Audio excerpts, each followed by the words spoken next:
Hola, buenas noches. Bienvenidos al programa. Yo soy Jaime Bailey y estamos saliendo desde Miami en directo para todo el mundo. Hoy el dictador venezolano Maduro ha recordado la renuncia precipitada del entonces dictador Chávez al poder en abril de 2002. Maduro, que tiene una relación promiscua con la verdad, dice que aquello fue un golpe de Estado contra Chávez. Pero el golpe de Estado lo había dado Chávez ya contra la democracia venezolana, nada más asumir el poder, gobernando como un déspota, como un dictador bananero, envileciendo, acanallando gradualmente la democracia venezolana. No fue entonces un golpe contra Chávez. Chávez renunció bajo presión, pero Maduro desfigura la historia. Saben, el comandante Hugo Chávez cerró, luego del golpe de Estado del año 2002, del cual estamos nosotros conmemorando sus 20 años, el comandante Chávez tomó la decisión de cerrar de plano la misión militar estadounidense en Venezuela. Y luego quedó ese edificio allí, en el corazón del fuerte militar más grande e importante de Venezuela, el Fuerte Tiuna.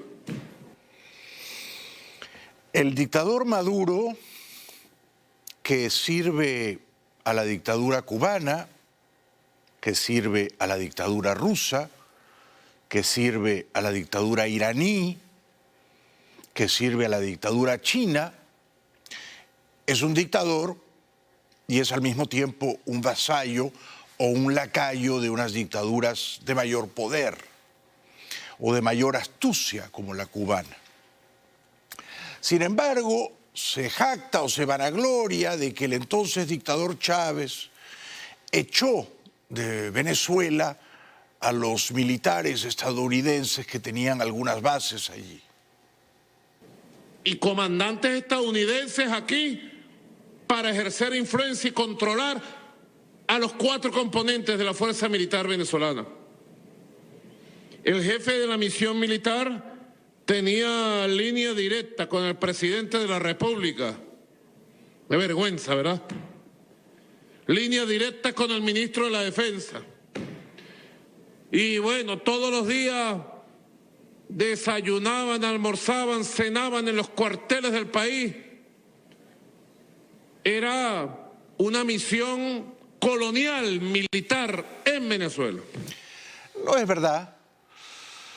La Venezuela de los 40 años de punto fijo entre 1958, cuando cae Pérez Jiménez, y 1998, cuando gana Chávez las elecciones en diciembre de ese año, esas 4 décadas Venezuela no era una colonia de Estados Unidos, no era una colonia de nadie. Tuvo además gobiernos de izquierda, democráticos. No era una colonia. Ahora sí es una colonia de Venezuela. Es una colonia principalmente de los cubanos. Maduro rinde cuentas como procónsul de La Habana en Caracas a la dictadura cubana y por extensión a las dictaduras que mencioné antes, la china y la rusa principalmente. Así que Maduro, que posa como un libertador venezolano, en realidad es agazapado un agente de inteligencia cubano sentado en el poder en Caracas. ¿Cuántos países del mundo tienen misiones militares estadounidenses? ¿Cuántos países del mundo tienen bases militares estadounidenses?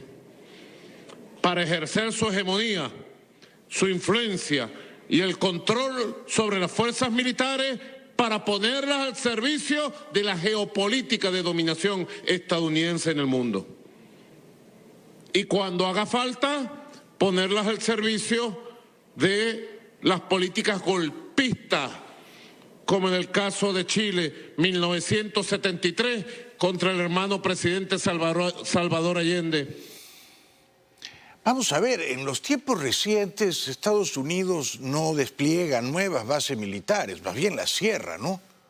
Vimos lo que ocurrió en Afganistán. Biden asumió el poder, dijo, nos vamos muchachos, Llevamos 20 años peleando esta guerra, es una guerra infinita, no la vamos a ganar y nos vamos, y se fueron. De manera que no hay un imperio que se extiende, al contrario. Estados Unidos en tiempos contemporáneos, pienso en Trump, pienso ahora en Biden, refrena muchísimo la pulsión de usar sus fuerzas militares. Lo estamos viendo en Ucrania. Biden no ha querido poner un soldado a pelear por la causa ucraniana. Si Estados Unidos fuera un imperio con las botas puestas, habría soldados peleando en Ucrania, a favor de la causa de la libertad y del honor de ese país invadido por los rusos. Pero por supuesto, Maduro articula toda esta fabricación, esta patraña antiimperialista, ¿no?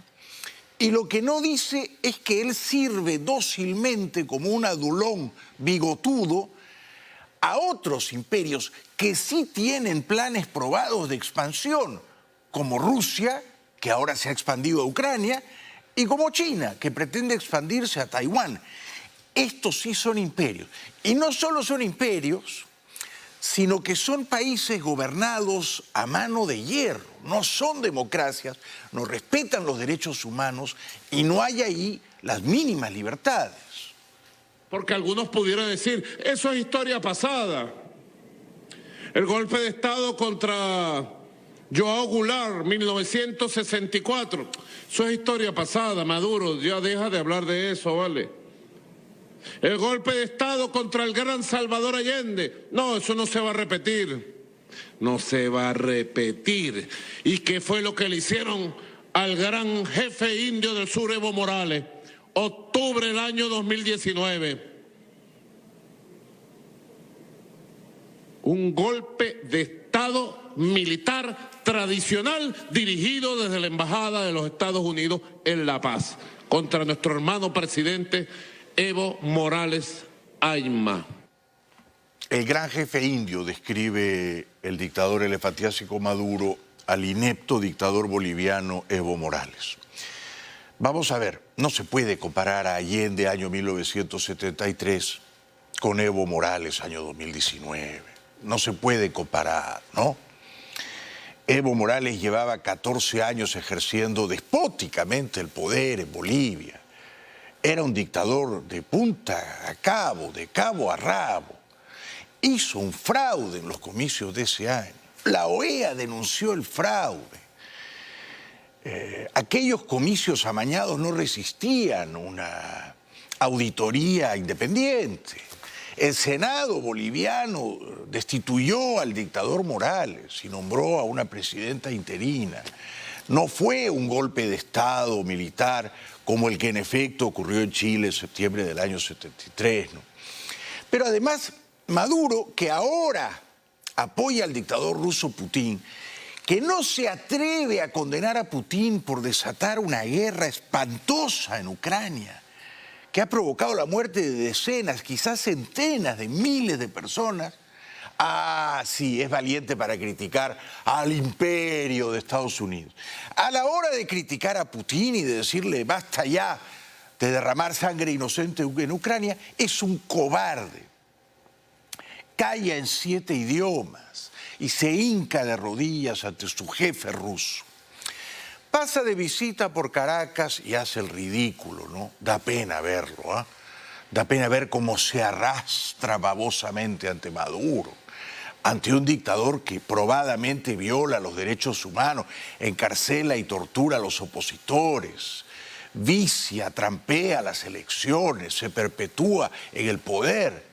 Va el político chileno Daniel Jadwe, alcalde de una comuna de Santiago, Recoleta, declaradamente comunista, militante del Partido Comunista Chileno, le disputó la candidatura presidencial, las primarias de la izquierda, al actual presidente Boric, sacó 39%, este sujeto en las primarias, más de 700.000 votos, o sea, 700.000 chilenos querían que este individuo que va a Caracas a hacerle el besamanos al sátrapa Maduro, a hablar mal de su país y de los políticos de su país, como Ricardo Lagos y Soledad Alvear, querían que este, declarado comunista fuera presidente de Chile. Y lo digo con mucha alegría y a la vez con un poco de vergüenza y pena, porque soy chileno, ¿no? La vergüenza y la pena, lo dije ayer, viene de recordar que el gobierno de Chile, en ese golpe de Estado, un gobierno que se decía progresista y democrático, ¿no? Fue el primer gobierno del mundo en correr a reconocer al gobierno golpista que había cerrado el Parlamento venezolano y que había derrocado un gobierno elegido democráticamente. Ese señor se llamaba Ricardo Lagos Escobar y su canciller se llamaba Soledad Alvear. Y mi presencia aquí es para recordarle a todos en el mundo que no todos los chilenos apoyamos el golpe y que muchos lloramos ese día por un golpe de Estado contra una democracia de aquellos que se llenan la boca diciendo que son demócratas. Bueno, es triste, es patético ver a este político comunista chileno, el alcalde Jadwe, que fue precandidato presidencial, en Caracas, adulando a Maduro y hablando mal de sus adversarios políticos chilenos. Es triste, ¿no? Está confundido, naturalmente, el señor Jadwe, ¿no? Basta con saber que es comunista. Cualquier individuo que ahora, en abril de 2022, se declara comunista, está confundido, está desorientado, pobre, ¿no? Está mal informado, o tendrá algunas taras que le impiden ver la realidad con nitidez, carece de una mínima lucidez. Cualquier persona que se pone una remera ahora que dice soy comunista, te está diciendo soy un tarado, con todo respeto, ¿no?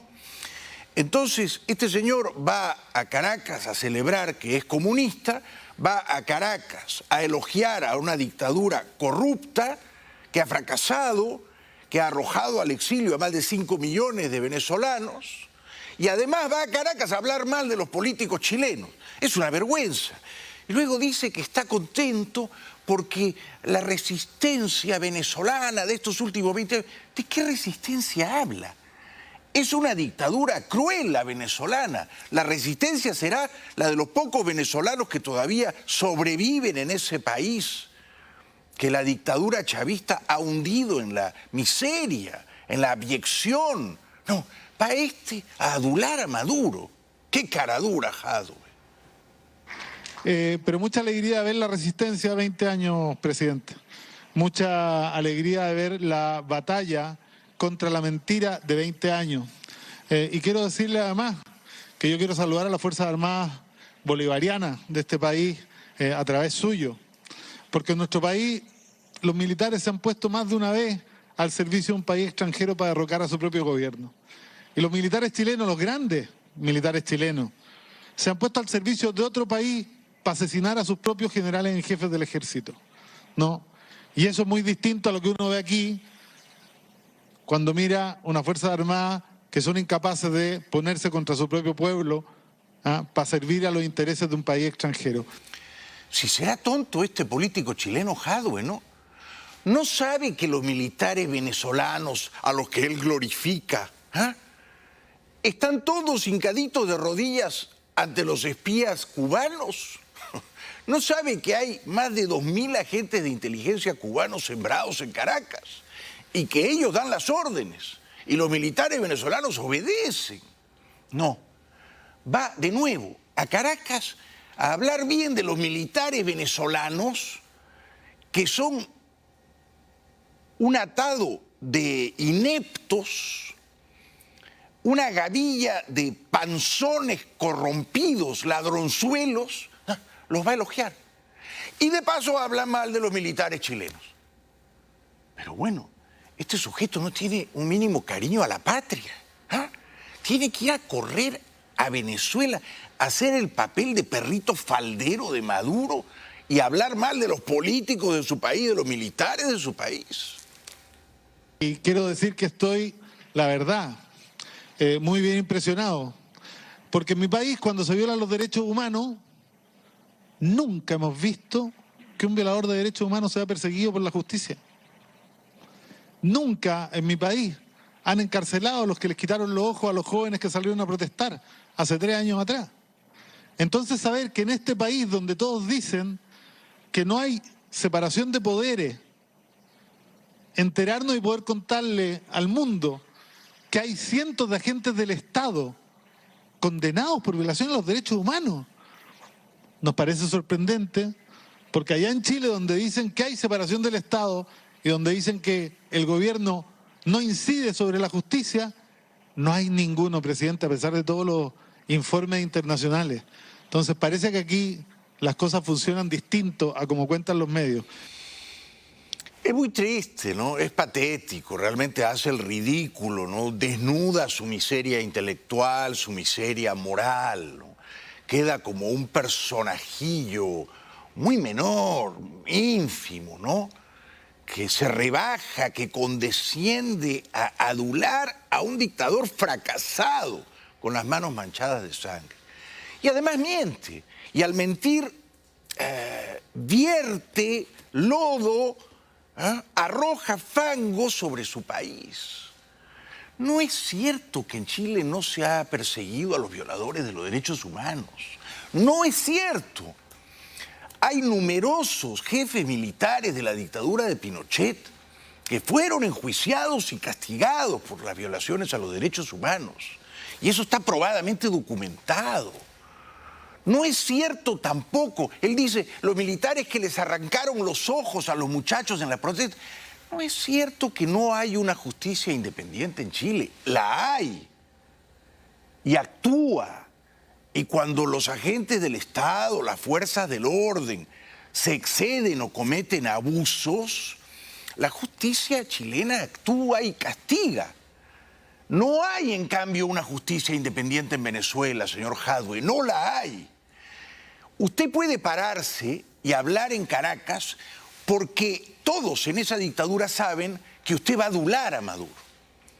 Ahora, ¿usted cree que le permitirían a alguien ponerse de pie y criticar a Maduro sin sufrir luego la represalia previsible, la cárcel, las palizas, el destierro? No hay una justicia independiente. ¿Es tan tonto usted que no lo ve? ¿Es tan miope que no lo advierte? En Chile sí hay unos fueros de justicia independiente. De modo que usted, que quería ser presidente de Chile, no da la talla ni para alcalde de Recoleta, señor. Y yo creo que 20 años después hay que reconocer que esa unidad y que ese proceso ha podido enseñar a mucha gente en América Latina que las cosas se pueden hacer distinto, pero que además, ¿no?, que se puede resistir a este imperio que en toda su existencia nunca ha cambiado, nunca ha aprendido de sus errores y sigue haciendo exactamente lo mismo que ha hecho en las últimas décadas, destruyendo pueblos enteros con mentiras, derrocando gobiernos democráticamente electos para servir a sus intereses, porque eso que algunos llaman Occidente no tienen ni valores ni principios, solo tienen intereses. Es usted un cabeza de chorlito, señor Jadwe. Tiene usted el cerebro deshabitado. Su cerebro es una cámara vacía. ¿No sabe que en Chile hay más de 500.000 de venezolanos? ¿No conversa usted con ellos? ¿Cómo puede usted decir que es Maduro el que resiste en Venezuela? No, Maduro es el dictador que se ha sentado sobre todos los poderes públicos, los ha copado y los usa de un modo inmoderado, vil, abusivo. Los que resisten en Venezuela, los pocos que quedan resistiendo de pie en Venezuela, son los políticos asustados, aterrados, casi todos se han ido ya, y los ciudadanos que no disponen de recursos para irse. De manera que los que han resistido estos 20 años en Venezuela, o 22, son los ciudadanos de a pie, los más pobres. Estos son los que han sufrido las desgracias del chavismo. Unas políticas miserables, fracasadas, antiliberales, que usted ahora va a aplaudir como un pequeño arlequín deslucido en la carpa del circo del chavismo, en la carpa del puticlub del chavismo internacional. Va usted a hacer ese papel. Triste papel el suyo, señor. Una pausa y regresamos.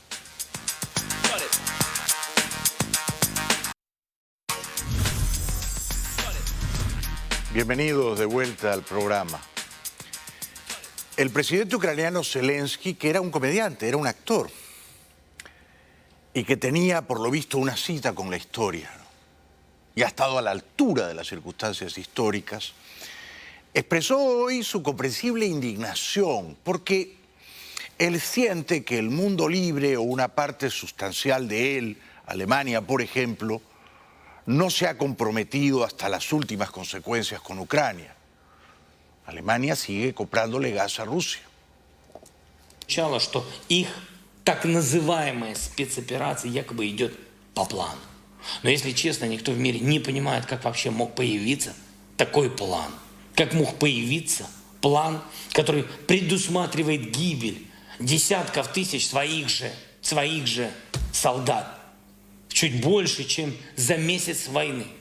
Кто мог утвердить такой план? И какой финальный уровень своих же потерь для этого человека приемлемый? Десятки или все-таки сотни тысяч погибших? ¿Cuántos muertos más tienen que morir? ¿Cuántos más? Para que ciertos países de Europa abran los ojos y dejen de hacer negocios con el dictador ruso. Zelensky les advierte que están perdiendo el tiempo y que están jugando con fuego. Європейці мають докладати усіх зусиль, щоб негайно відновити силу міжнародного права, щоб негайно змусити Росію шукати мир. Це завдання може бути виконано тільки спільно усіма в Європі, на рівні усього Євросоюзу, разом з іншими учасниками нашої антивоєнної коаліції. Якщо Європа згаяє час, Росія скористається цим для розширення зони війни і ще на інші країни. Я вірю, що разом ми цього ніколи не допустимо. Zelensky le ha propuesto a Putin un canje de prisioneros. Ucrania entregaría a Medvedchuk, un amigote de Putin, un oligarca ucraniano capturado hace más de un año antes de que comenzara la guerra. Se había fugado, lo recapturaron. El presidente de Ucrania, Volodymyr Zelensky, propuso el martes intercambiar a ucranianos detenidos en Rusia por Viktor Medvedchuk, un hombre próximo al presidente ruso Vladimir Putin. Propongo a la Federación Rusa que intercambie a este tipo suyo por nuestros niños y nuestras niñas, que ahora están en cautiverio ruso. El empresario ucraniano permanecía en arresto domiciliario, pero lo violó y fue detenido de nuevo tras desaparecer días después de la invasión de las tropas de Moscú, el 24 de febrero.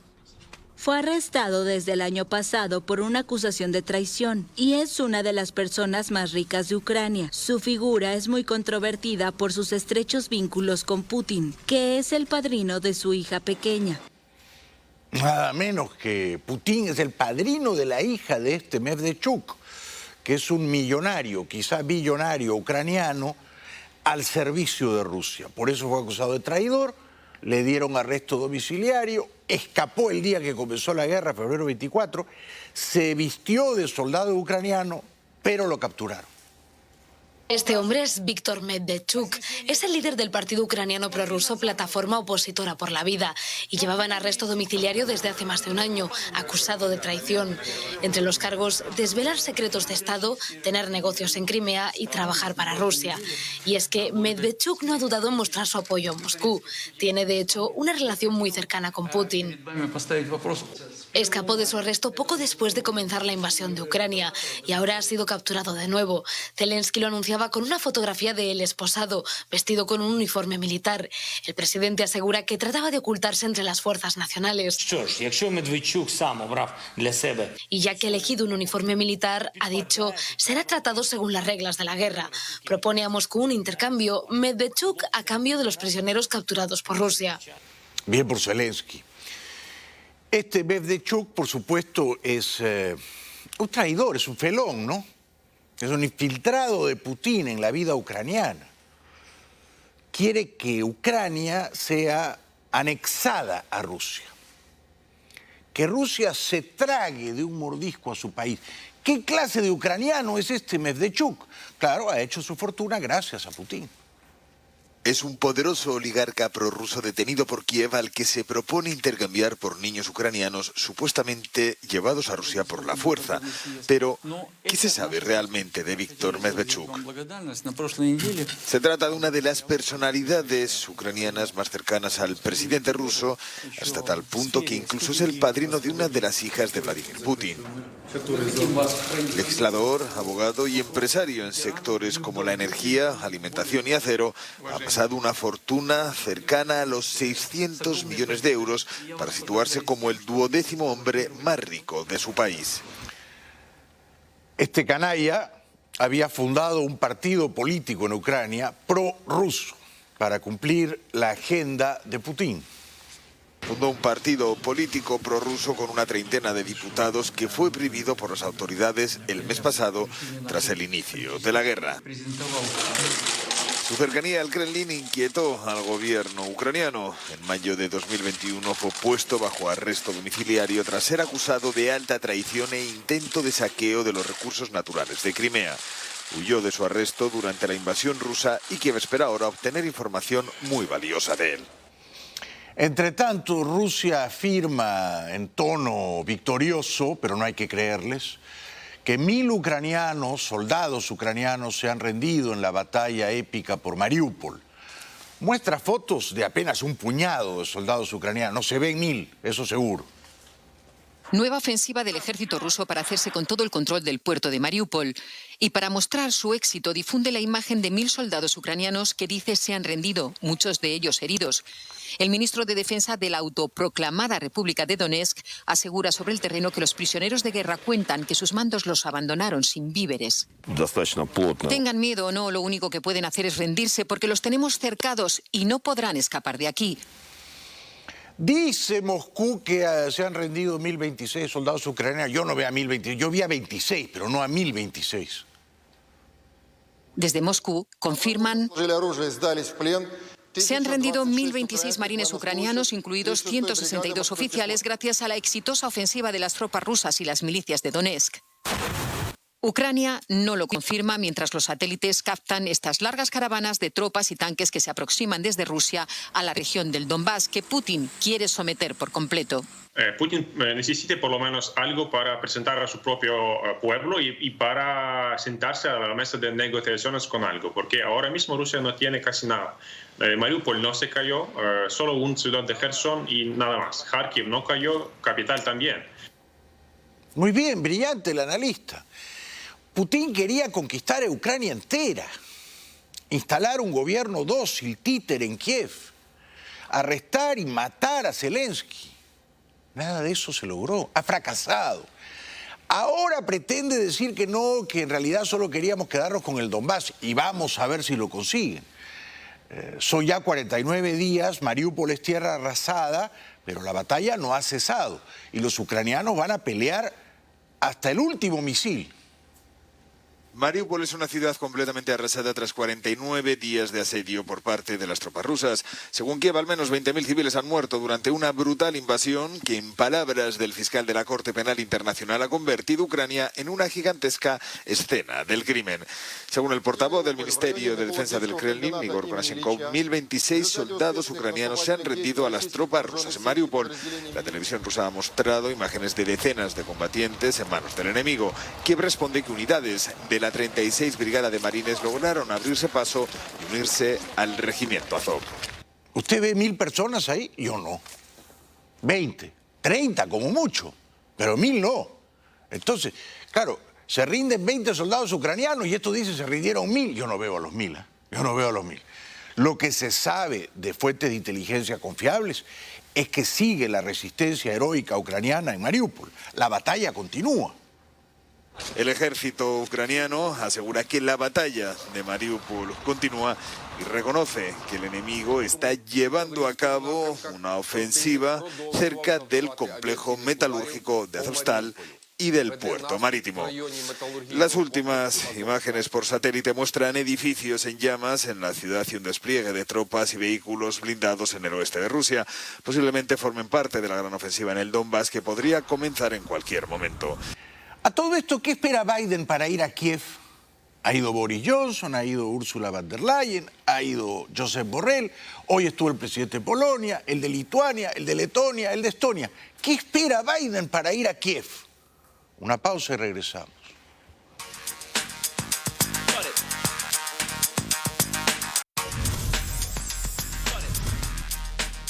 Entre los muchos errores de inteligencia cometidos por Rusia en su invasión a Ucrania está el de las comunicaciones. Fallaban los teléfonos satelitales encriptados muy a menudo y entonces los jefes militares recurrían a sus teléfonos celulares. Los ucranianos podían escuchar esas conversaciones, saber dónde estaban y dispararles con precisión. Pero también los ucranianos han grabado conversaciones de soldados de la tropa hablando con sus esposas o con sus madres y diciéndoles a ellas: no nos dan de comer, no sabíamos que nos llevaban a una guerra, no queremos seguir peleando, queremos volver a casa. It was clear that they were scared. They said it's better to be in prison than to be killed. 49 people who refused and want to break the contract have been brought there. This is a fragment of a conversation between a Russian military man and his wife. According to her, the Russians who returned from the battlefield do not agree to return to Ukraine. Hundreds of people who have seen enough photos and videos showing the superiority of the Ukrainian army do not want to die in a foreign country either. The media also reported about the military personnel from South Ossetia who refused to go to fight in Ukraine. O sea, centenares de soldados rusos, me atrevo a decir millares de ellos, no quieren volver a Ucrania. About 100 servicemen from the Pskov region also declared their unwillingness to fight on the territory of Ukraine. The Crimean Special Purpose Mobile Unit OMON was offered to move out of the occupied peninsula, but the commander and 11 fighters refused. The security forces from Khakassia don't want to participate in the battles either. From ammunition, they had only shields and clubs. Some had already gone home on the way to Ukraine. A lot of simply ran away without saying anything. They don't understand what it's all about. No one needs this war. Están tan desesperados los soldados rusos que a veces se disparan a sí mismos en las piernas para no poder combatir, para que los regresen a casa. No ven sentido alguno a esa guerra. Históricamente Rusia y Ucrania han sido pueblos hermanos. No quieren ir a matar gente inocente. Digo, la mayor parte de los soldados rusos, ¿no? Habrá algunos psicópatas o sádicos que se emborrachan y matan todo lo que se mueve, ¿no? Hoy estuvieron en Borodianka 4 jefes de Estado europeos, 3 de los países bálticos y el polaco, con Zelensky, observando la destrucción, los daños provocados por los invasores rusos. ¿Dónde está Biden? The presidents of Poland, Lithuania, Latvia, and Estonia on Wednesday visited Ukraine in the latest show of support and toured the bombed-out ruins of buildings in the town of Borodyanka. This city bore the brunt of a vicious Russian bombardment and occupation before Ukrainian forces liberated it. And Ukrainian President Volodymyr Zelensky said the damage to Borodyanka is, quote, significantly more dreadful than nearby Bucha, with respect to suspected killings of civilians. El presidente de Lituania dijo en inglés que lo que están haciendo los rusos en Ucrania es comparable a lo que hicieron los nazis en ese mismo país, en Ucrania, en la Segunda Guerra Mundial. Poland, Lithuania, Latvia, and Estonia all share a border with Russia. Speaking in English, Lithuanian President Gitanas Nausėda compared the cruelty of the Russian onslaught to that of Nazi Germany. You know, it's even difficult to express in words by seeing what has happened here and what are the damages and how cruel is this regime. I just cannot compare even with Nazis. I think this is worse than Nazis. Tiene razón. Menos mal que los 3 países bálticos se afiliaron rapidito a la OTAN, ¿no? Menos mal. Ahora va corriendo Finlandia, va corriendo Suecia, países históricamente neutrales, pero ahora todos ven a Rusia como el matón, borracho, alicorado, desbordado de vodka, pistolero, que viene a matarnos. Porque sí, porque se aburre. Me dice, pero con este matón tenemos que convivir. Está ahí en la esquinita. Bueno, con ese matón tienen que cohabitar en efecto. En Kharkov han dejado todo destruido los rusos, pero no han logrado conquistar ni sojuzgar el espíritu de la ciudad y de sus habitantes. El centro de Kharkov muestra las marcas de la destrucción, como las del edificio de la administración regional, atacado en las primeras jornadas de la guerra. 2 millones de personas vivían en esta ciudad antes de la invasión. Hoy han huido, se refugian en el metro o se esconden. En este antiguo hotel de un lugar que nos piden que no revelemos, unos voluntarios cocinan para los soldados del frente y los vecinos del barrio. Igor, ingeniero informático, ha dejado la computación por esta tarea. Explica que también ayudan a reparar ventanas, porque con las bombas muchos vidrios han estallado y hay casas que se han quedado a la intemperie. Pero resistieron y prevalecieron, y Kharkov no es ahora una ciudad ocupada por la bota militar rusa, y se reparten 2.000 raciones de comida a los sobrevivientes diariamente. Pero aquí lo principal es la comida. Preparan 2.000 raciones cada día en una ciudad donde apenas se ven tiendas abiertas y algunos de los que se han quedado no tienen medios para paliar el hambre que acecha. En el distrito de Saltipka, al noreste de Kharkov, todavía humean los restos del combate. Aquí vivían miles de personas, sobre todo estudiantes. Ya no queda nadie. Poco antes del atardecer, solo se escucha a los perros, seguramente abandonados. También se oyen explosiones y algún disparo cercano. Huele a pólvora y a quemado. Los pobres perros hambrientos abandonados de Ucrania. Pobres. El reportero recorre una ciudad fantasmagórica en la que ya casi no hay habitantes porque no hay dónde dormir, y luego escuchan el silbido inquietante de los misiles rusos y se ponen a buen recaudo. Nos acercamos a una zona de garajes frente a un edificio fantasmal de cristales rotos y agujeros de bala y cañón. Rusos y ucranianos han convertido este barrio residencial en un campo de batalla. Nos detenemos ante el fuego de unos coches que sus dueños dejaron aquí antes de huir, cuando de pronto escuchamos un zumbido en el aire. Dron, dron, dice sin gritar el militar ucraniano que nos acompaña y nos recomienda irnos de la zona lo antes posible. Alcanzamos la furgoneta y rápidamente dejamos atrás la desolación y la amenaza invisible. Pero los drones que han funcionado en esta guerra no son los rusos, que han resultado muy defectuosos. Los mejores drones son los turcos, y Ucrania había comprado un montón de drones turcos, los Bayraktar TB2. También han funcionado los drones kamikazes de Estados Unidos, Switchblade 300 y 600. Estos drones son increíbles. Esta guerra la están ganando los ucranianos con tecnología, no con más soldados, con tecnología. Y con los misiles, los Stinger que derriban helicópteros y aviones, los javelines que destruyen tanques. Fíjense cómo destruyen un tanque de noche. Ahí se ve clarísimamente, es de noche, los rusos no usan visores nocturnos, por lo tanto es mucho más fácil para los ucranianos detectarlos, emboscarlos y darlos de baja, como ocurre en este video. Ahí va, seguramente fue un javelín, o un dron, no lo sé, o un dron. Miren cómo quedó el tanque. Y luego, en otro video de la inteligencia británica, un soldado, que ahora todos los soldados pueden ser reporteros, porque se graban ellos mismos, ¿no es cierto? Y uno ve lo que los soldados están viendo, los vemos con ellos. Se acerca a una trinchera rusa, todo destruido.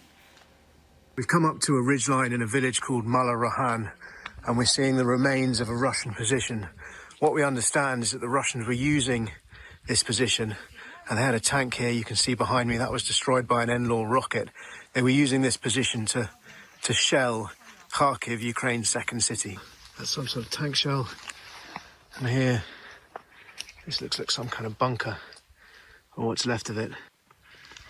And there it is, a Russian helmet, which looks like it's been shot through. And another one here. Y luego avanza un poco más, recorre un trecho y ve entre las trincheras rusas abandonadas cuerpos sin vida de soldaditos rusos. Pobres jóvenes rusos, que Putin los manda a morir en una guerra estúpida, sin sentido. It's too unpleasant really to show on camera, but behind me in this trench system, is the body of a dead Russian soldier, mostly buried by dirt, his name tag and his face still visible. So all along this tree line there are these little ditches that look a little bit like shallow graves, but I imagine these were probably the shell scrapes that the Russian soldiers were lying in, were fighting in, and maybe even dying in. Las tumbas superficiales de los rusos alcanzaron a enterrar a algunos, y alrededor de ellas y de las trincheras un montón de cohetes y misiles rusos diseminados que no alcanzaron a lanzar, a disparar. These are all spent Russian rocket rounds. Over here, this one looks like it never had the chance to be fired. There's a sleeping bag and another bunker.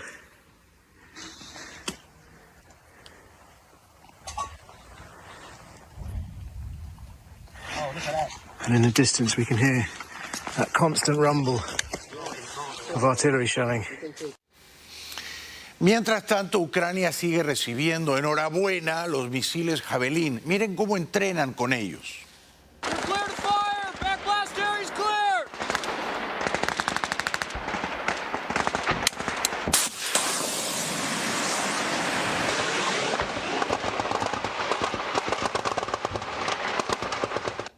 Con estos misiles los ucranianos, en pequeños cuerpos huidizos que se mueven y se esconden y se desplazan y emboscan a los rusos, con estos misiles Javelin han destruido centenares de tanques rusos.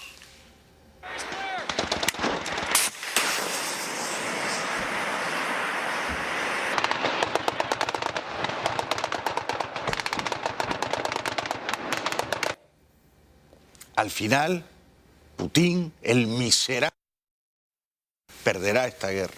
Ya regresamos.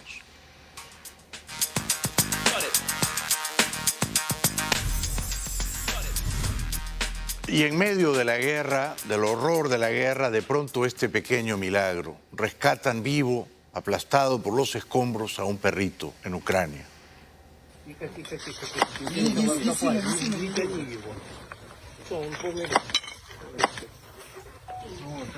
Главное, чтобы живой был. Без матюков. Вытягивай, вытяни. Я думаю, ничего тут уже нет. Кирпич, стой.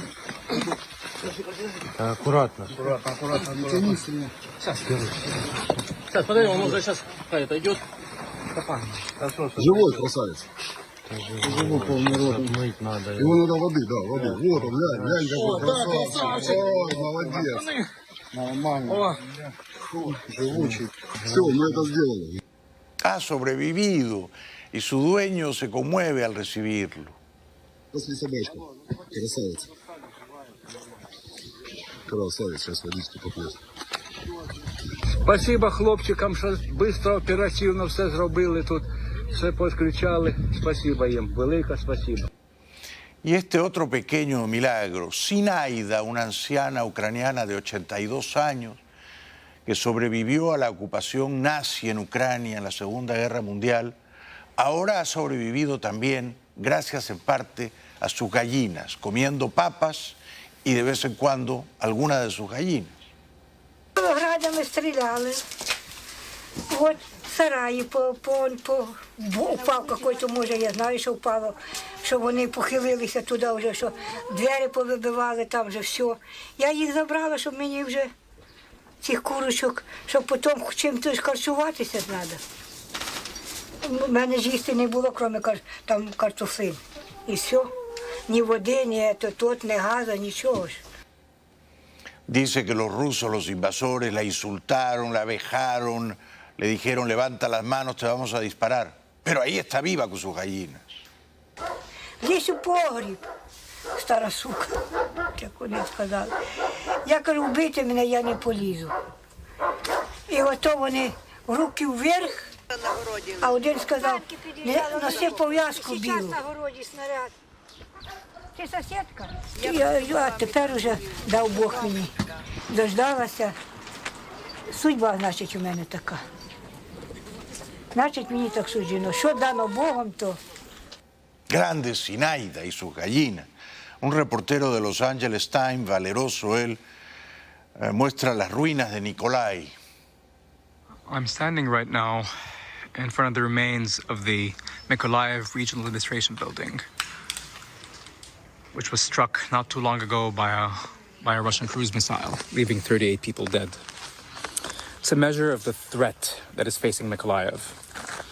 In the beginning of the Russian invasion, this city was seen as a stepping stone towards Odessa, which of course is the crown jewel of Ukraine's Black Sea cities.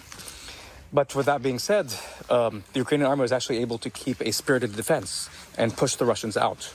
But that doesn't mean that the city is out of the woods quite just yet. The fact is that really last night, in fact just now, we've been hearing explosions, both incoming and outgoing. Pero Odessa, como dice él, la joya de la corona, el mítico puerto al sur de Ucrania, no ha sido conquistada y tiene un vasto, intrincado sistema de túneles, 20 metros bajo tierra. El camino a un lugar seguro conduce a las profundidades de Odessa. Más de 20 metros bajo la ciudad portuaria se extiende un sistema de túneles de 2.500 kilómetros. Nadie conoce este laberinto mejor que el ingeniero Roman Mosa y su amigo Alexander. Cuando los primeros misiles impactaron en Odessa, ambos comenzaron a convertir los túneles en refugios. Casi todas las noches, decenas de familias se esconden aquí cuando suenan las sirenas de alerta. Nos encontramos realmente a mucha profundidad y no oímos las explosiones. En la superficie, todo el edificio y las ventanas se estremecen. Da mucho miedo. Aquí, los niños están muy tranquilos. Ya regresamos.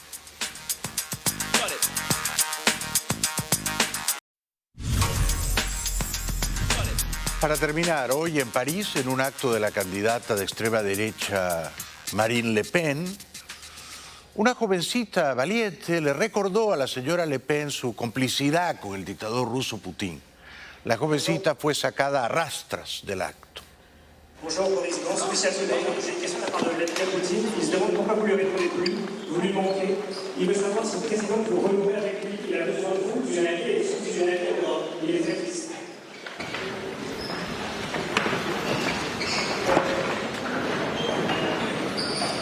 C'est pas grave, pas d'agitation. Continuons notre conférence. Y los periodistas corrieron tras la jovencita y dejaron sola a la señora Le Pen. Gracias por hoy. Muy buenas noches.